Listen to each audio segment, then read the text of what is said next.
Electric ट्रेनों के पीछे के सिद्धांत सचमुच अद्भुत। आज हम टीवी स्टेशन से शुरुआत करते रेलगाड़ी क्या चलाती, आइए सिद्धांत और ब्रेकिंग सिद्धांतों के संदर्भ में ट्रेनों के रहस्यों के बारे में। ट्रेन का पावर स्रोत यह कलेक्टर रॉड है जो ओवरहेड लाइन से बिजली एकत्र करता है और इसे मोटर तक पहुंचाता। मोटर का रोटर सीधे पहिए से जुड़ा होता। इंडक्शन सर्किट को पूरा करने के तार को शाफ्ट ब्रश के माध्यम से पहिया से जोड़ा जाता। जब रेल को ग्राउंड किया जाता तो पहिए घूमना शुरू कर सकते। यह तो बस एक साधारण मॉडल। हम सब जानते हैं कि ओवरहेड लाइन पर वोल्टेज 25,000 वोल्ट होता। इतना हाई वोल्टेज और छोटी मोटर इसे सहन नहीं कर यहाँ ट्रांसफार्मर की मदद की जरूरत होती। बिजली आपूर्ति का एक सिरा प्राथमिक वाइंडिंग से जुड़ा होता और दूसरा सिरा जमीन से जुड़ा होता और वोल्टेज में कमी के बाद प्रेरित धारा मोटर से जुड़ी होती। ऐसा करने से न केवल वोल्टेज कम होता बल्कि अधिक स्थिर प्रेरित धारा भी प्राप्त होती, जिससे ट्रेन का सुचारू संचालन सुनिश्चित होता। अधिक टॉर्क प्राप्त करने के हमने 3 ओवरहेड तारों को खींचने के लिए मोटर को अतुल्यकालिक मोटर से बदल।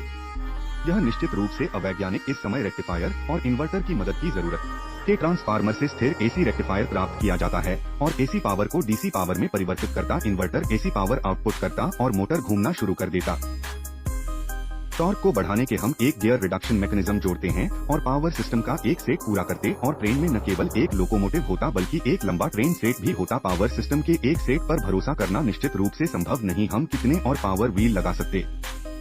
साधारण कारों में आगे की ओर 2 प्रकार की शक्ति होती, प्रत्येक समूह में ऐसे ही 3 पावर व्हील होते। बीच में ट्रांसफार्मर के दोनों सिरों पर रेक्टिफायर और इन्वर्टर लगाए जाते। यह ट्रेन का ड्राइविंग सिद्धांत।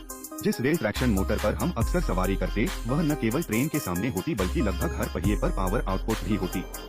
यदि आप इलेक्ट्रिक मोटर के कार्य सिद्धांत को समझना चाहते हैं और ओवरहेड तारों को जिगजैग पैटर्न में क्यों व्यवस्थित किया जाता तो कृपया मेरे होम पेज पर इलेक्ट्रीशियन का वीडियो मैं यहाँ विवरण में नहीं। इलेक्ट्रिक ट्रेन कैसे हासिल करती है ब्रेक। ट्रेन ब्रेकिंग सिस्टम को 2 प्रकारों में विभाजित किया गया, विद्युत चुंबकीय ब्रेकिंग और एयर। पहले 2 प्रकार के विद्युत चुंबकीय ब्रेकिंग के हम सभी जानते हैं कि अतुल्यकालिक मोटर की गति घूर्णन चुंबकीय क्षेत्र की गति से कम। जब हम बिजली आवृत्ति को कम करते तो इससे अतुल्यकालिक मोटर की गति अधिक हो जाएगी घूमने वाले चुंबकीय क्षेत्र की, जिससे प्रेरित धारा की दिशा बदल जाती।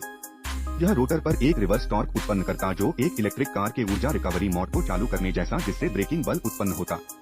यह अकेला पर्याप्त नहीं।